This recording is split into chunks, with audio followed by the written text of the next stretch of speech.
तो दोस्तों आज फिर मैं आपको लेके आ गया हूँ दिल्ली में तुगलकाबाद किला है ये पूरा। और इसका इतिहास मैं आपको मोटा मोटा बताऊं तो 1325 में गयासुद्दीन तुगलक जो हिंदुस्तान का बादशाह था और काफ़ी साल तक उसने राज किया। बाद में उसके बेटे ने और उसका बेटा जो था मोहम्मद बिन तुगलक उसने भी ये पूरा किला बनवाया था। इसके पीछे एक और किला है उधर की तरफ, सड़क के उस तरफ। और उनके जो भतीजे थे यानी कि फिरोज शाह तुगलक, उनका किला जो फिरोज शाह कोटला मैदान है ना स्टेडियम, उसके पास है। तो फिलहाल चलते हैं आगे। और ये इतना बड़ा किला है ना, यहाँ पे किला उन्होंने बनवा तो दिया था बट वो कभी बहुत कम टाइम के लिए यहाँ पे रह सके थे क्योंकि इस किले को मिला था श्राप। मैं आगे चल के बताता हूँ उसकी कहानी, फिलहाल आप देख लो। किसी की भी इच्छा नहीं है और यहाँ पे हमेशा काम चलता रहता है।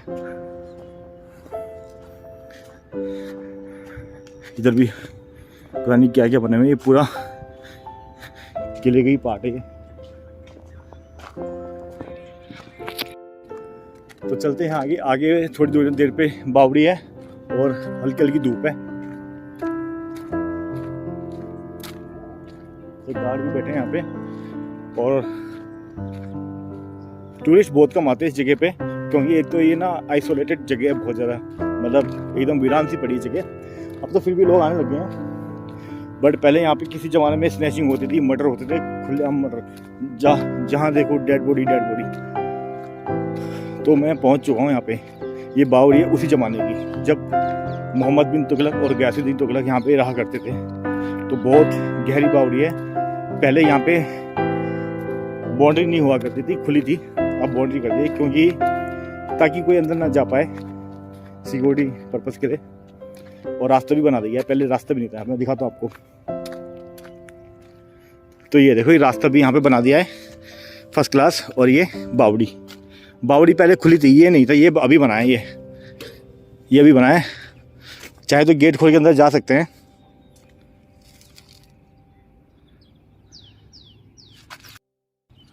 तो ये है भाई बावड़ी और ये बहुत गहरी है।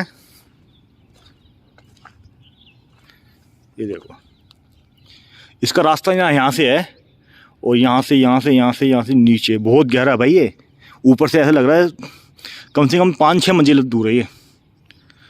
और ये पूरे पहले किसी ज़माने में ना पानी से भरा रहा करता होगा भाई। बहुत ही मेहनत लगी हुई इसको बनाने में। उस ज़माने में भी जब उस टाइम क्रेन भी नहीं हुआ करती थी और ना कोई औजार वगैरह। तो मैं यहाँ तक नीचे तक गया हूँ मैं पहले, पर अभी नहीं जाऊँगा खैर। तो ये कुछ इस तरह से रेलिंग कर रखी है इस बावड़ी के चारों तरफ। एक बावड़ी उधर भी है किले की तरफ। ये पूरा किले का हिस्सा है बट ये एकदम किले से थोड़ा हटके है। और ये रास्ता जा रहा है अलग, यहाँ पे कोई नहीं जाता। और ये गेट है। थोड़ा नीचे चल के दिखा देता हूँ आपको, चलो। ये देखो इस तरह से।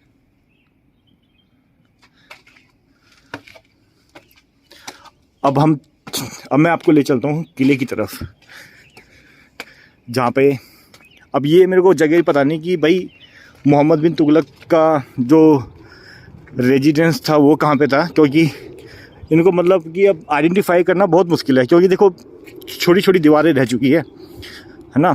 कोई मतलब इस किले को मिला था श्राप। अब मैं आपको श्राप की कहानी बता देता हूँ। जब ये किले का निर्माण हो रहा था ना, आज से 600 साल पहले, उसी ज़माने में ना हज़रत निजामुद्दीन औलिया जी दरगाह का निर्माण वहाँ पे करा रहे थे, जहाँ पे उनकी मज़ार है। देखी होगी आपने वो बावली। और मोहम्मद बिन तुगलक और हज़रत निजामुद्दीन में आपस में नहीं बनती थी, वो नहीं मानता था उनको। और क्योंकि उस ज़माने में ना लोग बाग बहुत कम थे, मिस्त्री बहुत कम थे। तो मिस्त्री कम थे तो भाई क्या हुआ कि जो यहाँ पे जो मिस्त्री जो काम करते थे दिन में ये जो बिल्डिंग बनाई गई थी ना, वही मिस्त्री ना रात के टाइम ख्वाजा जी की दरगाह पे जो बावड़ी बनी थी ना, स्टेप बॉल जैसे ये है ना पानी का, ऐसे बना रहे थे वो। अब किसी ने बता दिया राजा को, मतलब मोहम्मद बिन तुगलक को, कि भाई तुम्हारे मिस्त्री रात को वहाँ काम करते हैं। अब भाई ये बात बादशाह ने फिर हज़रत निज़ामुद्दीन को बोली, भाई मेरे मिस्त्री तुम्हारे यहाँ काम नहीं करेंगे, जब तक मेरा किला नहीं बनेगा ना तब तक तुम्हारी बावड़ी का निर्माण नहीं होगा।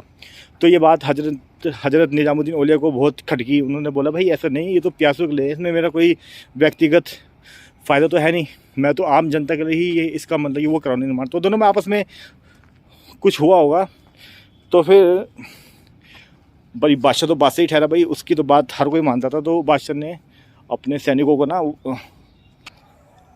अपने सैनिकों को बोल दिया कि भाई वहाँ पे कोई भी काम नहीं करेगा, जिसने भी काम किया उसके हाथ काट दिए जाएंगे।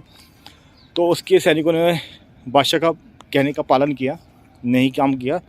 इससे क्रोधित होकर हज़रत निज़ामुद्दीन औलिया ने मोहम्मद बिन तुगलक को ये श्राप दिया कि भाई जो तू किला बना रहा है, जिस चीज़ पे तेरे को घमंड है कि तू ऐसा ऐसा कर रहा, जो भी है वो तेरा सपना कभी पूरा तो हो जाएगा बट तू उसमें खुशी से रह नहीं पाएगा।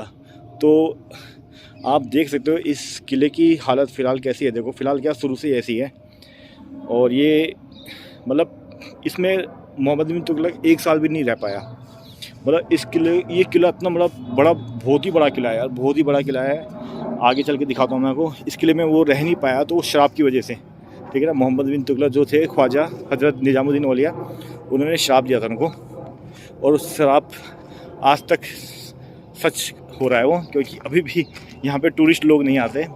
एज़ कम्पेयर हम अदर जो मोन्यूमेंट हैं उनसे कंपेयर करें तो वहाँ पे बहुत भीड़ होती है, पर यहाँ पे बिल्कुल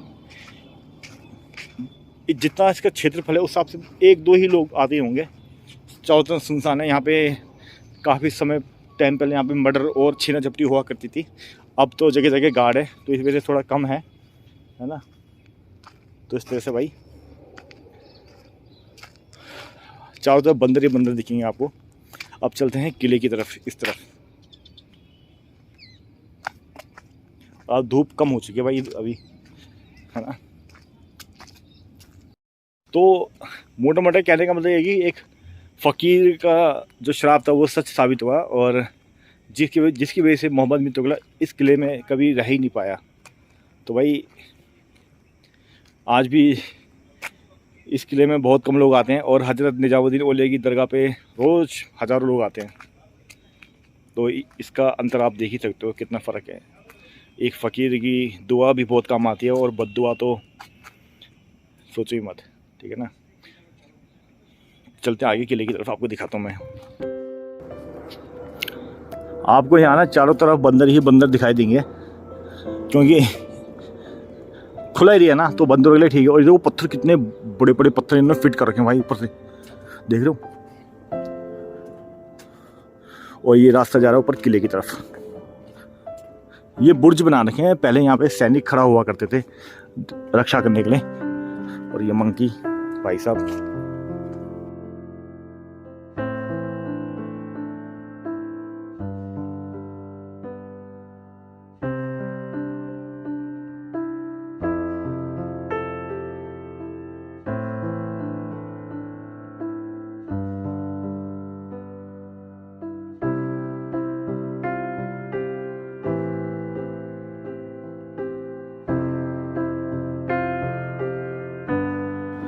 तो ये है भाई छोटी सी मस्जिद, जो मतलब कि उसी ज़माने की है। और ये बैरिकेड लगा दे उन्होंने चारों तरफ से, इसकी सिक्योरिटी पता नहीं क्यों। अभी चलते हैं वहाँ ऊपर कोने में।